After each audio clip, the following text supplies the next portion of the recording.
प्राथमिक सेक्टर में एक शिक्षक है, अब वो सुबह आएगा, प्रार्थना का समय उसे देना है, उसके बाद बच्चों की अटेंडेंस का समय उसे देना है। अब कई सारे पोर्टल, राज सिम्स पोर्टल हो गए, शाला सिद्धि पोर्टल हो गया, बच्चों की अटेंडेंस के साथ बच्चों को दूध किस प्रकार कितना वितरण करना है प्रतिदिन, कितना बच्चों को पोषाहार वितरण करना है, और ये एक समस्या प्रत्येक शिक्षक के साथ है। इस कारण प्राथमिक विद्यालयों में एक शिक्षक को पढ़ाने का अवसर बिल्कुल नहीं मिल रहा, और यही कारण है कि हमारा रूट लेवल जो है, बच्चों का बेसिक जो पढ़ाई है, प्राइमरी सेक्टर की पढ़ाई है, उसमें ज़्यादा हम बैकवर्ड हो रहे हैं। और इसी कारण से अब एकल शिक्षक विद्यालय में शिक्षक कितना समय दे लेगा बच्चों को? एक शिक्षक को, एक टीचर को 5 सब्जेक्ट देखने होंगे।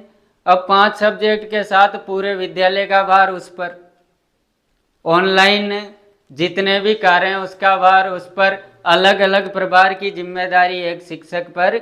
इससे बेहतर एक सुझाव है, जैसे आप अगर अपर प्राइमरी सेक्टर में जाओगे तो वहाँ बेचारे एक शिक्षक को तो बीएलओ का काम दे दिया गया। अब वो पढ़ाई को छोड़ के पहचान पत्र बनाता घूम रहा है, चुनावों की प्रक्रिया देख रहा है, उनसे संबंधित कई सारी मीटिंग्स अटेंड करता है। तो इस स्थिति में फिर वापस पढ़ाई का स्तर निम्न होता जा रहा है। इससे बेहतर है कि गवर्नमेंट अलग अलग प्रोजेक्ट पे जितना खर्चा कर रही है, जैसे गवर्नमेंट कई सारे ऐसे प्रोजेक्ट हैं जो रूट लेवल तक कारगरी नहीं है, रूट लेवल तक प्रभावी नहीं है, तो उन प्रोजेक्ट की बजाय गवर्नमेंट प्रत्येक यूपीएस में अपर प्राइमरी स्कूल जो हैं उनमें एक क्लर्क दे सकती है, और क्लर्क देने से शिक्षकों का वर्कलोड कम होगा और शिक्षक अपने कार्य को प्रभावी रूप से कर पाएंगे। परंतु ये बात मेरी मानिए, शिक्षक समाज के लिए हर स्तर पर तैयार खड़ा है। कई शिक्षकों को अलग अलग प्रभार दे दी गए, शिक्षक खुशी से उस प्रभार की जिम्मेदारी उठाता है। यहाँ तक कि शिक्षक आपदा प्रबंधन में भी अपनी जिम्मेदारियों का निर्वहन कर रहा है। शिक्षक समाज के लिए हर स्तर से तत्पर है, परंतु शिक्षा में नवाचार की आवश्यकता है। कई ऐसे नियम पारित करने की आवश्यकता है जिससे शिक्षक पर अतिरिक्त वर्कलोड कम हो और शिक्षक बेहतर पढ़ा सके। और जब शिक्षक पर वर्कलोड कम होगा, शिक्षक का काम केवल शिक्षा देना रह जाएगा, उस दिन हमारे राजस्थान में भी जो राजकीय विद्यालय हैं एक प्रभावी रूप से अपनी छाप छोड़ेंगे। बच्चे जिस प्रकार राजकीय विद्यालयों से, हालांकि ऐसा नहीं है गवर्नमेंट नवाचार नहीं कर रही, राजकीय विद्यालयों से अच्छी अच्छी प्रतिभाएं निकल के आ रही है, परंतु एक और अच्छे स्तर तक जब शिक्षकों का काम केवल पढ़ाना रह जाएगा, उस दिन हमारे विद्यालय 1 नहीं 2 नहीं 3 गुना बेहतर तरक्की करेंगे, ऐसा मेरा मानना है। देखो, एक और विशेष समस्या, कंप्यूटर में लाखों करोड़ों की लागत से आपके विद्यालयों में कंप्यूटर लैब बनाई गई। कई विद्यालयों में कई कंप्यूटर लैब्स के प्रोजेक्ट हैं, और आज वो प्रोजेक्ट मात्र विद्यालय में एक तरह से कहूँ धूल छान रहे हैं, क्योंकि शिक्षक के अभाव में पूरी कंप्यूटर लैब किसी काम में नहीं आ रही। बच्चों के पास है, विद्यालयों के पास व्यवस्थाएं हैं कि बच्चों को कंप्यूटर शिक्षा से जोड़ा जाए, उनके लिए कंप्यूटर लैब स्थापित हैं, परंतु शिक्षकों की कमी के कारण कंप्यूटर लैब किसी काम के नहीं है। तो देखो, कम से कम अपर प्राइमरी सेक्टर तक और कंप्यूटर लैब के लिए अगर शिक्षक हो, या कंप्यूटर के लिए एक कंप्यूटर शिक्षक चाहे संविदा बेस पे लगाया जाए, या कंप्यूटर शिक्षकों की भर्ती निकाल के कंप्यूटर लैब को अगर शिक्षक मिले, तो बच्चे कंप्यूटर शिक्षा को प्रभावी रूप से सीख सकेंगे। दूसरी बात, जैसा कि मैंने अभी बताया कि टीचर्स पे बहुत ज़्यादा वर्कलोड है, शाला सिद्धि का, शाला दर्पण का, पोषाहार का, पन्नाधाई दुग्ध योजना का, अन्य कई योजनाएं, अन्य कई प्रभार प्रत्येक शिक्षक को दे रखें, जिसके लिए यदि हमारी सरकार ये कर सके कि कम से कम प्रत्येक विद्यालय, अपर प्राइमरी स्कूल या सेकेंडरी स्कूल जहाँ तक एक क्लर्क नहीं है, वहाँ क्लर्क संविदा बेस पे निकाल सकती है गवर्नमेंट भर्ती, राजकीय भर्ती निकाल सकती है। वैकेंसी के जरिए से अगर एक आध भी क्लर्क विद्यालय को मिलते हैं तो शायद शिक्षा के स्तर में और बेहतर सुधार हो सकता है। क्योंकि आप देखते हो शिक्षक निसंदेह राष्ट्र का निर्माता है। और आपने सुना भी होगा चाणक्य का फेमस कोट, सुना ना, कि शिक्षक कभी सामान्य नहीं होता, शिक्षक कभी सामान्य नहीं होता, निर्माण और प्रलय उसकी गोद में खेलते हैं। तो शिक्षक कभी सामान्य नहीं है। सभी शिक्षक बंधुओं से आप जिस भी प्रकार का सहयोग चाहोगे विद्यालय में, वो आपके लिए हमेशा तत्पर है। परंतु कुछ बाधाएं जो नियमित रूप से आ रही है विद्यालय स्तर पर, उनके कारण हमारे शिक्षा का स्तर कम होता जा रहा है, धीरे धीरे शिक्षा पिछड़ती जा रही है। और कुछ और बिंदु हो सकते हैं जैसे विद्यालयों में जिन पे ध्यान दिया जाना चाहिए। कई बार तो मैं पोशार वाले शिक्षक को देखता हूँ ना, कि ऐसा लगता है वो शिक्षक ना होकर बेचारा बावर्ची का काम कर रहा है।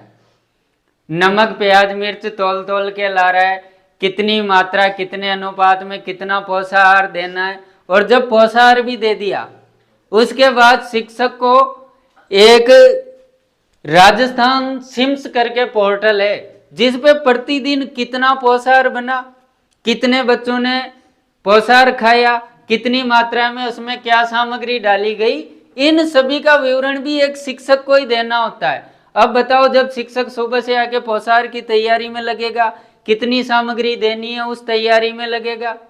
इसके बाद शिक्षक फिर जैसे ही अंतराल होगा, जैसे ही आपका लंच टाइम होगा, तो शिक्षक बच्चों को पोषाहार खिलाने में व्यस्त। उसके बाद फिर काउंटिंग करने में व्यस्त कि कितने बच्चों ने पोषाहार खाया और कितने बच्चों को कितनी सामग्री में, कितनी मात्रा में, कितने अनुपात में पोषाहार दिया गया। और फिर उसको उसी दिन पोर्टल पे उसको पोर्टल पे चढ़ाने में व्यस्त। तो क्या इस स्थिति में आप स्वयं बताओ, शिक्षक को समय मिल सकता है क्या पढ़ाने का? नहीं मिलेगा। आप एक बीएलओ के स्तर पे जाओ, हमारे देश में शायद ही साल में कई चुनाव आते रहते हैं। कभी स्थानीय निकायों के चुनाव आगे, कभी लेजिस्लेटिव असेंबली के चुनाव आगे, कभी एमपी के चुनाव आगे, कभी अन्य चुनाव आगे। बीएलओ का काम बेचारे का यही है, गांव में घूमता रहेगा, किसका पहचान पत्र बना, किसका नहीं बना, कौन ड्रॉप आउट हुआ, कौन नए जोड़ने हैं। और बीएलओ भी मेरे प्रकार से शिक्षा में एक बाधा है। एक शिक्षक को इस स्तर का काम देना एक बाधा के रूप में मैं देखता हूँ। चाहे तो सरकार इसकी जगह कोई वैकल्पिक व्यवस्था कर सकती है ताकि शिक्षक का जो मुख्य उद्देश्य है शिक्षा देना, वही कर सके। इन समस्याओं के अलावा कुछ ऐसी और समस्याएं हैं विद्यालय स्तर पर। अगर आप ग्राउंड लेवल तक जाके देखते हो, विद्यालय स्तर तक जाके देखते हो, तो आपको पता चलेगा कई अन्य समस्याओं का सामना शिक्षकों को करना पड़ रहा है। इस कारण प्रभावी शिक्षण गतिविधियां नहीं हो पा रही, शिक्षक प्रभावी रूप से अपने शैक्षणिक गतिविधियों को पूरा नहीं कर पा रहा। तो मैं एक बार, मेरी भी इच्छा है और मैं सोचता हूँ शायद प्रत्येक शिक्षक की इच्छा होगी कि सरकार इस ओर ध्यान दे कि शिक्षकों के लिए किन किन नियमों को लाने की आवश्यकता है, शिक्षकों के लिए भी कौन कौन से नवाचार किए जाने की आवश्यकता है, ताकि एक शिक्षक स्वतंत्र विवेक से या अपनी जिन्हें कह सकते हैं पूर्ण दृढ़ता से अपना शिक्षक कार्य पूर्ण कर सके।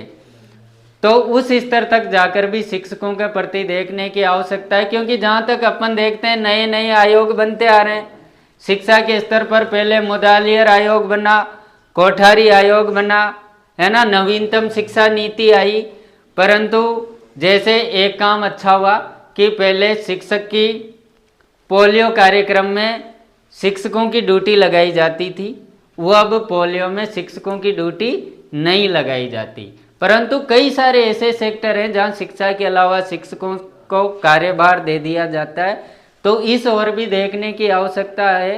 इस ओर भी यह पता करने की आवश्यकता है कि कौन कौन से कार्यभार या कौन कौन सी क्रियाएं शिक्षक के शिक्षण विधि में बाधक बन रही है, उनसे शिक्षक को मुक्त किया जाना चाहिए, ताकि शिक्षक जिस स्तर तक हम चाहते हैं कि शिक्षा प्रभावी ढंग से हो, शिक्षा बेहतर रूप से हो, वहाँ तक एक शिक्षक शिक्षा के उस स्तर को ले जाए और हमारा राजस्थान पुनः तरक्की की ओर अग्रसर हो, शिक्षा का स्तर अच्छा हो, प्रत्येक बालक को बुनियादी शिक्षा मिले। क्योंकि आप जानते हो ग्राउंड लेवल से या रूट लेवल से जहाँ से बेसिक शिक्षा की शुरुआत होती है वो प्राथमिक सेक्टर है, और प्राइमरी सेक्टर में 5 क्लासों के लिए या 80 से 100 बच्चों के लिए मात्र एक शिक्षक है, और उस शिक्षक को कई सारे कार्यभार भी देखने होते हैं। इस कारण शिक्षा का स्तर प्राथमिक स्तर से ही पिछड़ता जा रहा है। अब जब वो माध्यमिक या उच्च माध्यमिक स्तर तक जाएंगे तो उन बच्चों का बेसिक बिल्कुल कमजोर रह गया। अब क्या वो वहाँ जाके क्या बेहतर प्रदर्शन कर पाएंगे शिक्षा के स्तर में? जब बुनियाद कमजोर रह गई, नींव कमजोर रह गई, तो क्या माध्यमिक और उच्च माध्यमिक स्तर पर जाकर क्या बच्चे शिक्षा के स्तर में बेहतर प्रदर्शन कर पाएंगे? नहीं कर पाएंगे। तो इन कारणों की ओर शायद अगर ध्यान आकर्षित हो तो और बेहतर है।